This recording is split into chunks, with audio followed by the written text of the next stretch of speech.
I think that the person who knows Bob Durst best in the world other than Bob Durst is probably me. And Bob Durst's favorite subject in the world is Bob Durst.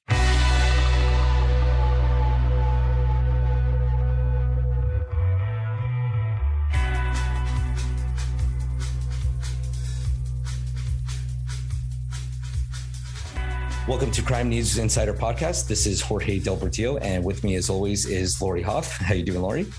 I'm well. How are you? I'm doing great. Lori, have you ever seen The Jinx, the crime documentary on HBO?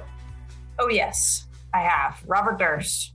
Yes. He's a character, a murderous character. But yeah, it was a fun show to watch, and it was kind of surreal because it seemed like, how could somebody possibly admit to everything that he admitted to? Right. And the document did a great job of just going through the case. And for those of you who haven't seen it, Robert Durst is this son of a New York real estate scion who is a suspect in 3 murders. He admits chopping up one of his victims, but claims the killing was done in self-defense, and it works. The best part of the documentary is at the end, where the directors confront him with this damning piece of evidence. And on a hot mic, Durst goes to the bathroom, starts talking to himself, and he says, well, there it is. You're caught. What did you do? I killed them all, of course. And it's just an amazing documentary. So these 2 untried murders, one in 82 and this killing in the early 2000s, they go unsolved until the LA DA's office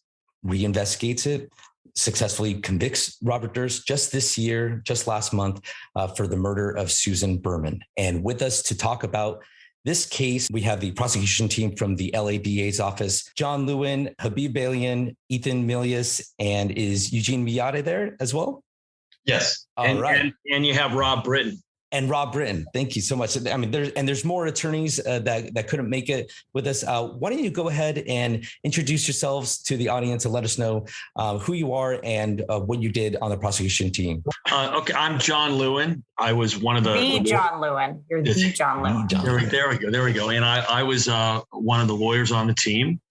It was a team that originally it started with myself, and then Habib joined shortly after, Habib Balian. I'm Habib Balian. I'm one of John's co-counsels. All right. Eugene Miata? Yes, I am here. I joined the team in March of 2015. I was tasked with the organizing and collection of the discovery in the case primarily. No easy feat. No, it was not. 180,000+ pages of discovery. Small case. It was a small case. That was a thankless but very, very necessary job, which also involved, we had a lot of help from a lot of law clerks over the years. There's about 90 of them. I think I should go through them by name right now. tell you a little bit about each person, and then we can get them on the phone and have them come in and introduce themselves as well. All the PTSD you gave them over the years. Yes, definitely. We had a lot of help. And now Rob. Yeah, my name is Rob Britton. I'm a deputy district attorney in LA. I assisted Eugene Miata for a couple of years organizing the discovery. Poor Rob was working in our gang unit at the time, and he was basically doing double duty. Even though he was assigned full time in our case, he was still doing a whole lot of work for the gang unit. And eventually, because of the crush of just, body issues with the office and needing more help, Rob stayed with us right until about prelim, and then he had to leave us. So he put in a lot of work in and didn't get to finish it out. Wow. But he was with us. We have Ethan here. What did he do besides comic relief during the trial? Ethan, go ahead. I handled all the professional footage that we collected from the documentarians, Andrew Durek and Mark Smerling, as well as collecting clips for opening statement, closing statement, impeachment, and built the opening statement with Lewin, and then did part of the closing and collected clips and collaborated with both Lewin and Habib for closing. And there were so many clips. Yeah, there were probably, for just Robert Durst, we collected probably about 700 different clips. Yeah, and one of the things that was really unique about this prosecution, and really Ethan made this possible, is that very early on, we kind of invested as a team in going through and, in essence, pulling all the audio interviews that we had with witnesses. But Ethan's solely responsible for those. What would happen is that we would go through all of the interviews that we wanted. We would do up what I call our trial plans or our examination plans. And those would end up encompassing all the statements that the individuals have said. Some witnesses had 20, different statements. And then we would organize them into an examination plan, and we would pre-advance pull clips. The technical know-how that was involved in it, the only person on the team that has that is Ethan. And so he really, from start to finish, was working a lot of hours assembling all this stuff. And the rest of us were going through, the different interviews that we had to pull the clips that we wanted to get things going.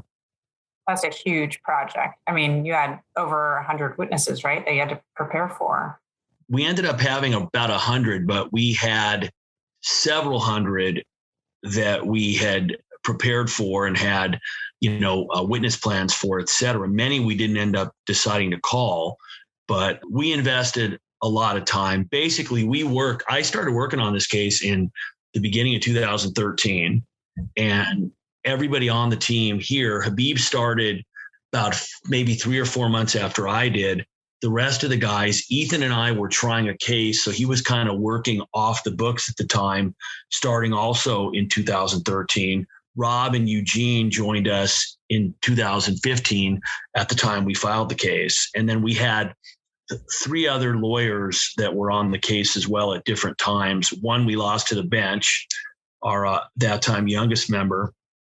And the other 2 we lost to a combination of having to go back to their assignments and pregnancy leave for one. And the other one was a brand new lawyer that we only had for 6 months. So we were really working for many years, a lot of time trying to kind of stay ahead of the curve because we knew where this was going. Can you just kind of break it down for us, a Reader's Digest version of what we're talking about in this case? Because it spans several decades, or maybe the TikTok version in this day and age. So it starts with Kathie Durst disappearing in 1982. So right? Bob Durst is the eldest son of a real estate dynasty. He's the 3rd generation. He's supposed to take over the firm, but Bob is a screw up. All he wants to do is get high and doesn't really want to work. So he doesn't end up doing much. He ends up coming out to California after he graduates from Lehigh. He's supposed to go to UCLA for grad school, but instead he basically smokes dope and dodges the draft. And that's when he meets Susan Berman. Susan Berman is the daughter of Davy the Jew Berman, who was Bugsy Siegel's right-hand man in the Flamingo in Las Vegas. And after Bugsy was killed in Beverly Hills, Davy took over management of the Flamingo and was kind of the big guy in Vegas. So Susan and Bob become friends. Bob ends up going back to New York eventually, where he meets what would be his future wife, Kathy McCormick. She's a 19-year-old dental hygienist. Bob is almost 29. They end up leaving for Vermont to operate a food store, a health food store called All Good Things. That was the title. Eventually, they move back to New York after a couple of years. Kathy ends up going to school, becomes a nurse, decides she wants to become a doctor. They end up getting married in 1973. She starts medical school in 1978. By then, Bob is a very abusive husband, both emotionally and physically. She starts medical school. He is doing really horrible things to her. She has a lot of issues. Bob has multiple affairs. He wants a divorce. They are in discussions. Eventually, on January 31st, 1982, they are staying at their lakeside cottage in Westchester, a suburb of New York. Kathy goes to a gathering with her good friend Gilberta in neighboring Connecticut, about an hour away. There's arguments over the phone that are witnessed between Bob and Kathy. Kathy finds out that night that Bob has settled a civil suit with a guy he's beaten up, that she's planning on using as leverage for the divorce. She goes back to South Salem in Westchester, where they live. never to be heard or seen from again.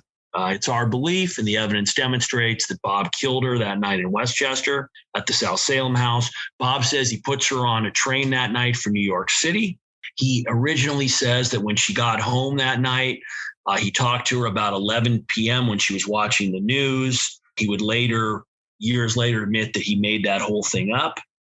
The police do a very, very sloppy job of investigating the case, all kinds of issues, which would take me hours to go through. But in essence, the case ends up going nowhere.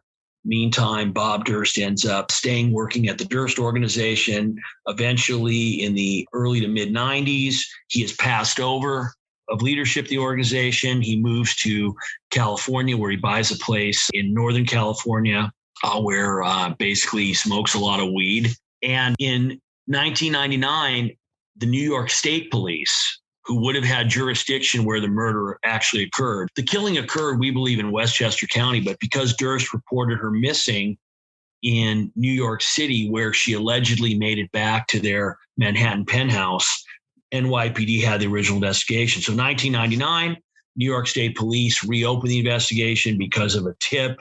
The tip ended up being completely a bogus tip, but it got them looking at it. Durst ends up hearing about the reinvestigation. He panics. He's terrified he's going to be charged with murder. He takes off for Galveston, Texas, where he disguised himself as Dorothy Siner, a mute woman, moves into a $300 a month tiny studio apartment where he lives as a mute woman.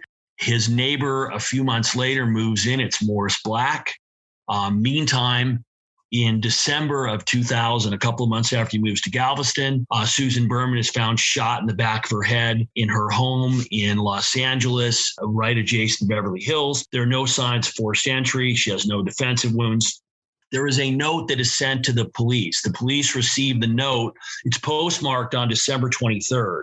Her body will not be found until the 24th, and it's inside of her house. So the idea is whoever sent the note obviously has seen the body. The note has her address, 1527 Benedict Canyon Drive, and the word cadaver. The word cadaver would be significant because it's a term that's used by doctors and medical students. Bob had been with his wife, Kathie, when she had been in medical school. That's probably why he used that. The letter is not identified to Bob at all. Bob is not even a suspect originally. And then 9 months later in September is when he will kill the neighbor in Galveston, Morris Black. After he kills him, he dismembers his body. He dumps it in Galveston Bay in a bunch of bags. He does not realize that Galveston Bay is about as deep as my bathtub, and the body parts float back up. Bob panics, sees the body parts coming up. The evidence is that he rips one of the bags open, takes Morris's head, puts it in a towel, which he then ends up driving to New Orleans, where he has a second apartment that he's also rented as a woman, Diane Wynn, drops off the towel at the dry cleaner. Bob is very cheap. Why he wouldn't buy a new towel, why he needed to also pick up his glasses is not a good situation for him. So eventually he becomes a suspect in Susan Berman's murder. He goes on the run after Galveston. He gets arrested, gets bail. They don't understand who he really is. They let him out on $250,000 bail. He's out 6 weeks until he's captured on November 30th of 2001, shoplifting a sandwich at a Wegmans in Bethlehem, Pennsylvania. He ends up coming back for trial. He doesn't know which of the most esteemed defense attorneys in Texas to hire, so he basically hires all of them. His lead attorneys were Dick DeGuerin and Mike Ramsey, and Mike Ramsey's young associate, Chip Lewis. They end up claiming that it was self-defense, an accident. Morris had found Bob's gun, had pulled the gun on him. They'd struggled. The gun had gone off. Bob had panicked, dismembered Morris, etc. The head was never found. He is acquitted. And then years later, Jarecki and Smerling, who grew up in Westchester County, after they make a documentary called Capturing the Friedmans, they decide that they want to tell the story of Bob Durst. They first do it in the fictionalized All Good Things. Bob sees it, loves it, reaches out to them, and Andrew comes up with the idea of, well, maybe how about we do interviews with you? And Bob sits down for 20 hours worth of interviews. That's the story. That's amazing. Just your typical homicide case. Yeah, exactly. I'm assuming this trial lasted about a week. Exactly. Yes. So Durst is acquitted of the murder of Morris Black. I think he pleads guilty to, dismembering the body or whatever it is. He's credited for time served. Then there's the jinx thing. Jarecki confronts him with this cadaver note. So like you said, the killer is the one that postmarks it on December 23rd, 2000, the day before Susan Berman is found dead, and writes a letter saying cadaver at this Benedict Canyon. So what happens is that in the middle of doing the research on the case, Susan's, and he's not her son, Sarab, who was living with Susan at the time. He was grown by then. He was an adult. He was actually in Europe at the time she was murdered. Sarab goes back in 2011, and he goes back through Susan's materials. And he goes back because there's an allegation, an inference that Jarecki and Smerling are suggesting that Susan is either, overtly or covertly blackmailing Bob. Mm-hmm. And Sarab is aware that Bob has given Susan money previously. And so he wants to go back and find evidence of these prior checks. His original thought was that, well, if I can show that Bob was giving Susan money before they reopened the investigation in 1999, then that shows that, no, Bob wasn't giving Susan money because of the issues with Kathie. But in doing this, he finds what we call the Sarab letter. The Sarab letter was the envelope and the letter from March 3rd of 1999, where Bob had sent Susan a check. But most importantly, it had the same writing on the envelope and the same misspelling of Beverly. That is what was given to Andrew Jarecki. And that is what Andrew Jarecki on April 18, 2012, confronted Bob with. And Bob did not know that was coming. That leads to him going into the bathroom. And before the door even closes, he says, "There it is, you're caught." And then later, a minute, 2 minutes later in the bathroom, he says, "Kill them all, of course." Wow. And then, so in March 14th, 2015, Durst is arrested in New Orleans and has a loaded .38. He has some marijuana, passport, maps of Louisiana, Florida, Cuba, and a flesh tone latex mask, and an additional $117K in cash. And he's charged with this federal firearms charge. But then March 14th, 2015, that's when he's arrested on these charges, but also on your case. Is that right? Well, so what happens is so after episode 5 of The Jinx, which aired the Sunday before he was arrested, I think it's March 8th, if I remember. Episode 5 had all of the conversations with Sarab and the stuff about the Sarab note. Bob panics because typical Bob, he doesn't remember. He's very lazy. He doesn't want to really spend intellectual capital worrying about things. Most of us, if we murder people, we get motivated to kind of, I really want to tie up loose ends. So Bob's very smart, but he's very entitled and lazy. And his whole life, he's pretty much done whatever he wants. So he doesn't really spend much time on it. So the conversation with Jarecki and Smerling back in 2012, when that happens, obviously he was confronted with the note. He realized what's going on. But meantime, it's now, 3 years later, and he's not really thinking about it. So episode 5 really put him on notice of, holy shit, I'm in trouble. So he ends up seeing that episode and he takes off.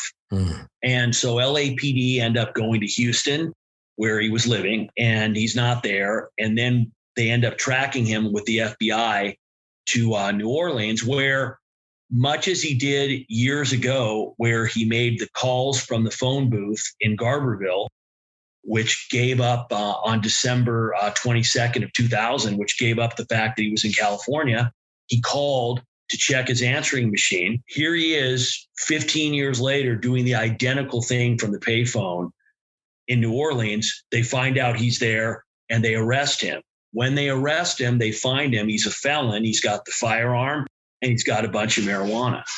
One place that should be on your list for not having taking marijuana and a firearm when you're a felon Louisiana. Not where you want to go. Definitely not. So he's just arrested on that. He's not arrested on your case. No. There's a warrant. There's an arrest warrant on our case, a Ramey warrant. So when the FBI tracks him, they arrest him on our warrant. Gotcha. When they arrest him on our warrant, that's when they find the gun and the drugs. So before you have your case, you built it up for this warrant for his arrest for the murder of Susan Berman. Did you watch the Jinx ahead of time, or did you know that was coming when the Jinx documentary aired? Oh, yeah, we were aware. We knew all about the Jinx starting very early in 2014. It wasn't called the Jinx, meaning we had the interviews. Gotcha. We had the unedited footage, and we knew that it was being set up to be what turned out to be the Jinx. And Habib and I had gone back to New York and had seen the rough cut of the episode. So we knew it was coming. So one of our issues was we had a lot of stuff that we needed to do investigative wise. And the problem is some of the stuff, if we do it, he's going to find out we're looking at him. He's going to take off for Cuba and we're never going to see him again. So we were in kind of a difficult situation of we had a bunch of work we needed to do, but if we did it, he was going to find out we were looking at him. So it was a very delicate kind of process. And so after he's arrested, you get notified and you head out there and join the interview. Is that right? Yes. Talk about that. In my experience, I've sat in a couple interviews before. What is your goal? Is there an advantage for having the prosecutor there asking the questions of the suspects? There you are in a room alone with a suspected murderer who's seemingly can talk his way out of a lot of things. He talked his way out of this conviction in Texas. What's going through your mind when you go out there to interview him? Well, so I've been very fortunate for the last almost 25 years. Pretty much all I've done have been circumstantial cold murder cases. And as a part of what I do, half of what I do is as an investigator. And so that means in my cases, I participate in every interview with witnesses. My suspects are always out of custody. I, generally speaking, do those interviews with detectives. And the reason that I do them, if you think about it, guys, we don't get to call a defendant at trial. We're not allowed to. Right. So when I interview a defendant, I know that if I want, and this case gets filed, this is going to end up being played in court. I know that a jury is going to hear it. I know that this is going to be an exposure to the defendant. It's going to be an exposure to me. So I'm very comfortable and very used to doing these kinds of interviews. So as soon as he was arrested, I flew out. I took a red eye, landed at 6 a.m, went to the New Orleans jail, and myself and two investigators did the interview. Now, the two investigators did the interview. They were new to the case.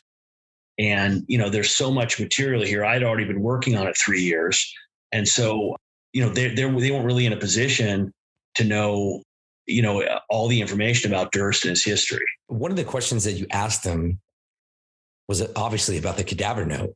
And you got him to admit on the recording again that, hey, whoever wrote this cadaver note was involved in Susan's killing. Did you ask that question thinking that he would later admit in court that he, in fact, wrote the cadaver note? Well, so what we did was I had a pretty significant outline at the time, nothing like trial, because I didn't know when it was going to happen. When you do these interviews, you want to set it up so that, number one, any areas that he has to escape, he's boxed in. You can make him commit to one thing or another. So we had planned, we knew that it was pretty simple. The basic premise of the case was Durst either has to admit that he wrote the note or that he didn't.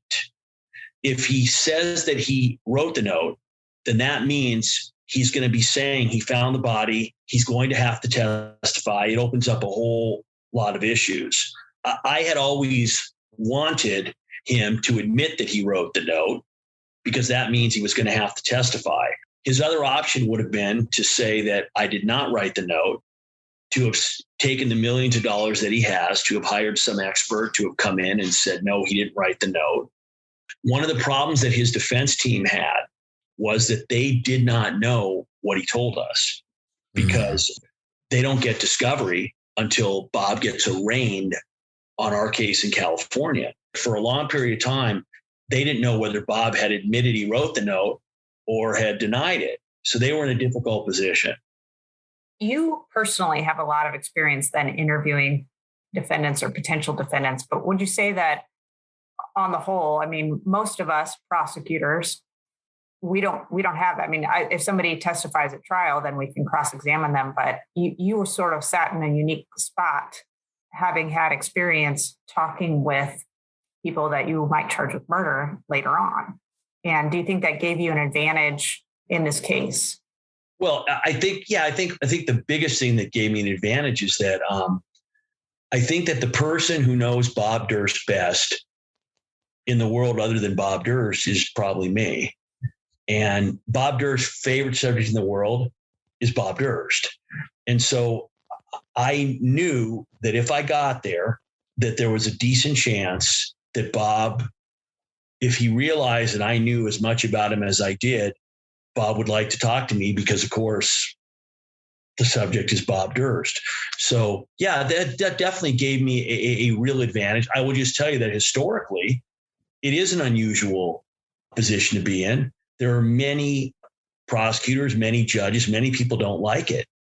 However, because I'm taping everything, and they try to make these cases every time I do one, they try to make the case about me and et cetera. And they've been doing that for 20 years and it never works. I mean, he's read his rights beforehand. He knows that he could have a lawyer before questioning, all that stuff before you start asking him questions, right? And everything is taped. Yeah. So absolutely. So I'm not a witness because the detectives were there. So yeah, it gave me a big advantage. And it also, Bob is a very interesting individual because he will admit to many things that the rest of us would deny.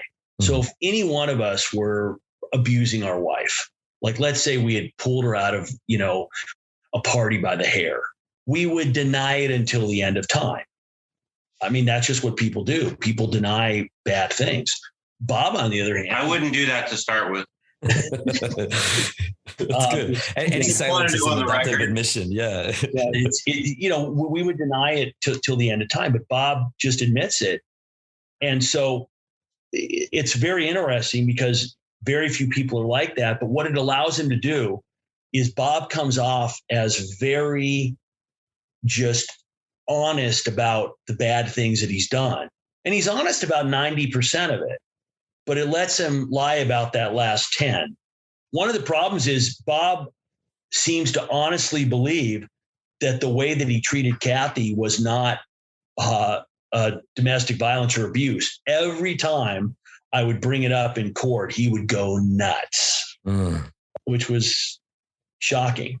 Well, taking you back to the beginning then, like 2013, when you first start working on this huge case, how did that investigation just start, and how did you guys roll through it and keep it on track? So Habib and I are in a unit that we call our Major Crimes Division. And I've been in that unit since 2004. So in 2006, the original detectives came to me on the case.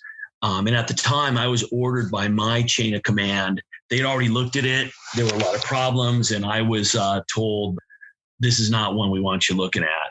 So you looked at it? No. It's funny. It's one of the few times where I actually listened to my boss at the time. And I didn't look at it. I knew about it and there were a lot of problems. And so what really kind of set this case up was, obviously unbeknownst to us, Jarecki and Smerling had started doing their interviews. They made All Good Things. They started working on the case in 2004 or 2005. Then they ended up making the movie All Good Things. As a part of making that movie, they were in essence going around the country and interviewing all kinds of people. They ended up getting what we call the Sereb note. They interviewed Durst in 2010 and then again in 2012, but we didn't know anything about it. So what happens is in late 2012, early 2013, the original LAPD detectives had retired. And so the case had been passed on to a detective named George Shamlian, who was the lead detective on the case in what I'll call the reinvestigation. So what happened is that in late 2012, George Shamlian was contacted by the FBI. And what happened is that in April of 2012, when they did the second interview with Durst, so there were 3 interviews done on 3 consecutive days in 2010 in December 11th, 12th, and 13th. And at the beginning of December 11th, there was a separate interview that was the DVD commentary that were all done with Durst by Jarecki and Smerling. There was the DVD commentary to the movie All Good Things. Correct. Which is a movie pretty much that depicts some of the allegations against Durst for the killing of his wife, Kathie Durst, and Susan Berman. Well, so it's basically the Bob Durst fictionalized life story based on him, marketed as being the story of Bob Durst. It basically is a story of a guy who kills his wife. He kills his best friend, the Susan Berman character, who was a witness to his wife's murder. And then he kills the Morris Black character in Galveston, who in the movie was a hitman who killed Susan Berman. That didn't happen. That was just an addition. He's also in the movie accused of killing several dogs. And there's even an inference that maybe he killed his father.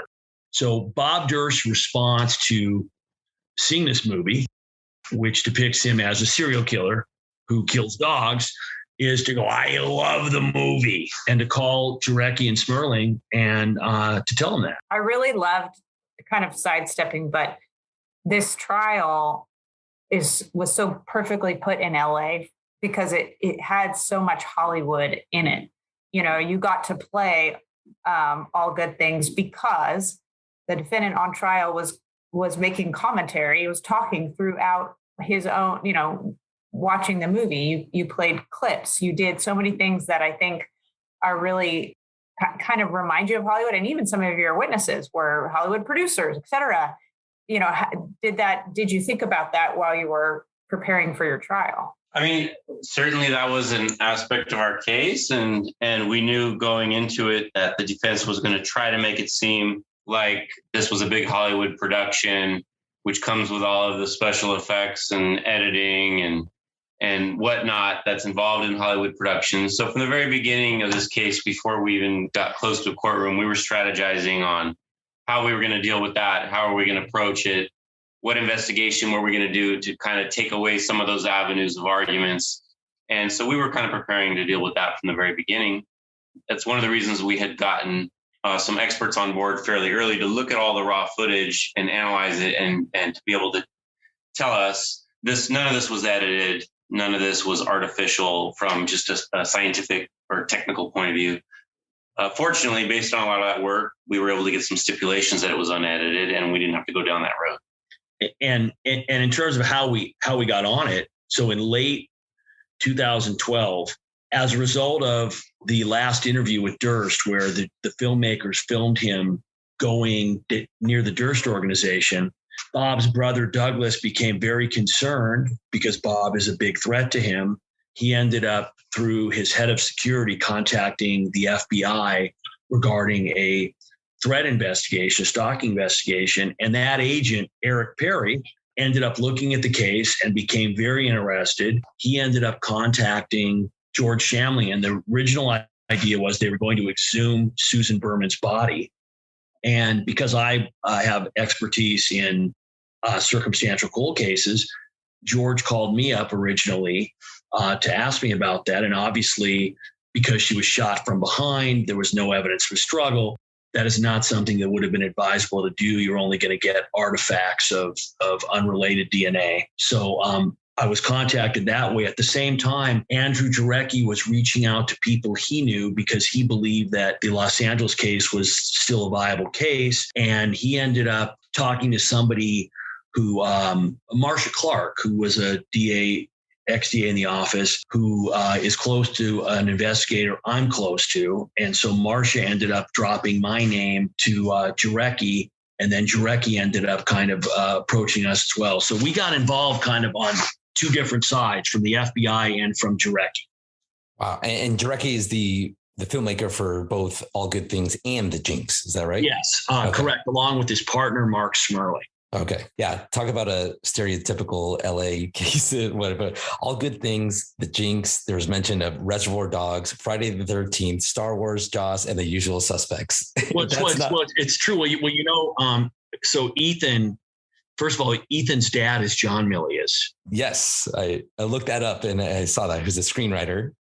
Yeah, a very, very, very successful. Clearly the pride of the Milius family. This generation just really hasn't held up. I'm surprised he kept the last name. Yeah, we're hoping the next generation there's going to be a little bit of a rebound.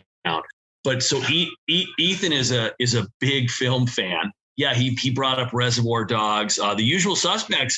We can't give anybody credit except for Bob. And what's interesting is when that happened, I was very busy cross-examining Bob and did not notice it. Tim Henderson, who is the DA who's not on with us right now because he just won a poker tournament, Tim actually was the first one to pick up on, am I right on that? Yes. Or am I mixing up? Yeah. It was Tim. Yeah. Tim picked up on the fact that, wait a minute, he just said Danny Cunningham, and we had given in the morning, we were impeaching Bob with, the issue doesn't matter, but in essence, we showed him a handwriting report by Lloyd Cunningham, who was our handwriting expert. And shortly after that, I'm hitting him on the name. Yeah, Danny Cunningham. Yeah, you're asking him about this marijuana dealer that he was in California, right? And he didn't want to give up the name, so he threw out a name, Daniel Cunningham. Yes, and it could have been Danny Microphone, Danny Bailiff, right. And I didn't catch it when it happened. Tim caught it and then alerted me to it, and we ended up. I mean, it was shocking. I mean, that's the Usual Suspects. I mean, you can't make that shit up. He's picking coffee beans in Guatemala too. He was probably yeah. It's crazy. My favorite though was when Bob is talking about he lives off the grid. The drug dealer, and we're like, wait, what kind of? He has a farm, and we're asking him what kind of farm. 100-acre farm. He grows organic vegetables, and so wait, no electricity. Like, wait, Bob, what kind of farm? What do you mean no electricity? Well, the Amish do it. I mean, again, you cannot make this stuff. It was very hard not to laugh. And sometimes, I was laughing. All of us were laughing. You've been listening to part 1 of our interview with the Robert Durst prosecution team. Make sure to catch part 2 next week, where we dive into preparing for trial, what surprised them during Robert Durst's testimony, and they reveal what they believe ended up being the most crucial piece of evidence in the case. All this and more next week on the Crime News Insider Podcast.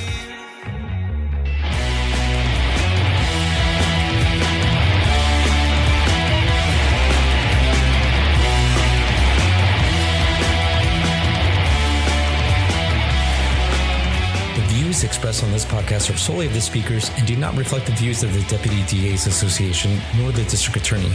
Questions and comments can be submitted through our website at sdddaa.net.